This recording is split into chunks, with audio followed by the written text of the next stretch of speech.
আসসালামু আলাইকুম রহমতুল্লাহ। ম্যাথ 7 এর আজকের ক্লাসে সবাইকে স্বাগত জানাচ্ছি।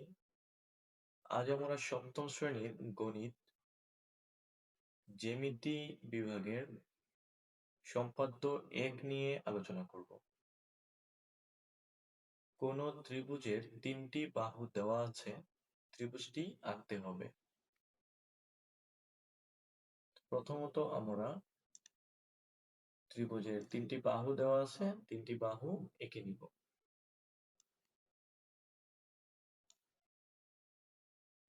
এভাবে আমরা ত্রিভুজের 3টি বাহু এঁকে নিচ্ছি। ত্রিভুজের 3টি বাহু দেওয়া আছে, এখন আমরা ত্রিভুজটি এঁকে নিব এই 3টি বাহুর সাহায্যে। প্রথমে স্কেল দিয়ে আমরা যে কোনো মাপের একটি রেখাংশ এঁকে নিব। এবার কম্পাসের সাহায্যে আমরা সবার প্রথম যে বাহুটা আমরা এঁকেছি, অথবা যে কোনো বাহু নিলেই হয়, তবে সহজভাবে আমরা বলি প্রথম যে বাহুটা নিয়েছি আমরা সেই বাহুটার মাপ নিব। মাপ নিয়ে আমাদের ভূমি বরাবর অঙ্কিত রেখাংশ থেকে আমরা প্রথম বাহুটার মাপ নিয়ে কেটে নিব। তারপর আমরা কম্পাস দিয়ে একইভাবে আমাদের ত্রিভুজের দ্বিতীয় যে বাহু দেওয়া আছে সেটার মাপ নিব। নিয়ে আমরা কম্পাস পুনরায় একই বিন্দুতে বসাবো।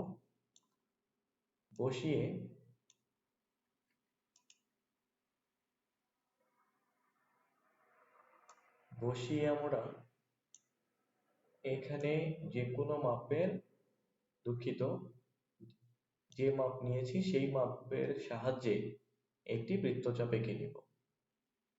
এবার কম্পাস পুনরায় তৃতীয় যে বাহু আছে আমাদের ত্রিভুজের, সেই তৃতীয় বাহুর মাপ নিব। তৃতীয় বাহুর মাপ নিয়ে এবার কম্পাস আমাদের ভূমি বরাবর যে প্রথম বাহুর মাপ নিয়ে কেটে নিয়েছিলাম সেটার এই বিন্দু, দ্বিতীয় বিন্দুতে বসবে। বসে এবার আমরা বৃত্তচাপটিকে কেটে নিব। বৃত্তচাপ দুটি একে অপরকে এখানে এই যে বিন্দুতে কি করেছে, ছেদ করেছে। তো এটা আরেকটু আমরা সুন্দর করার জন্য, পুরোপুরিভাবে ছেদ করার জন্য আমি এটাকে আমাদের যে দ্বিতীয় যে বাহু আছে সেটার মাপটা আবার একটু নিচ্ছি। দ্বিতীয় বাহুটির মাপ আবার একটু নিলাম, নিয়ে এখানে বসিয়ে আমাদের প্রথমে আঁকা বৃত্তচাপটিকে একটু বর্ধিত করে দিলাম। এটা না করলেও চলবে, সৌন্দর্যের জন্য করলাম। ফাইনালি দেখা যাচ্ছে যে আমাদের এই বৃত্তচাপ দুটি একে অপরকে একটি বিন্দুতে ছেদ করেছে। এবার আমরা এই বিন্দু এবং এই ছেদবিন্দু যোগ করে দিব। তাহলে আমরা এটা যোগ করে দিলাম। একইভাবে এই বিন্দু এবং আমাদের বৃত্তচাপের ছেদবিন্দু যোগ করে দিলাম।